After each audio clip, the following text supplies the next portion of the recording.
love knowledge, and I think the more we know about everything, the better off we are. We face choices. The more you know, the more you're responsible for. One really interesting phenomenon in the world now is Barry Schwartz had this wonderful book about the paradox of choice, and a cheap summary would say, well, people get confused when there's 18 kinds of jam and they don't pick any jam at all.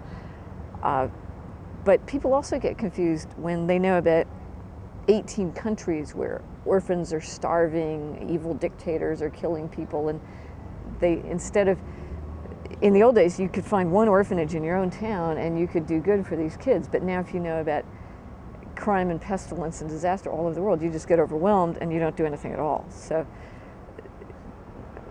too much knowledge also requires an ability to filter, to make meaning, to feel one can do something useful.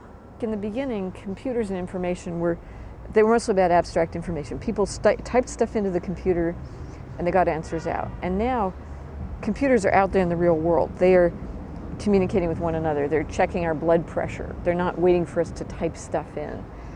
So in the old days, we talked about putting information in the computers, but now the computers are sensitive to the world around them. They're not off in this intellectual abstract world. They're part of the real world, so that I can query the temperature of a swimming pool, or a doctor can query the blood pressure of a patient in real time. And so the world becomes information rich rather than putting information into a computer. I firmly believe that the more people know, the more conscious they are of how things work, they're just likely to make better decisions. And one area in which people's decisions have a huge impact is their own personal health, and understanding how that works and the impact of their behavior is going to make more people make better decisions of their own volition without being forced or deluded into doing stuff.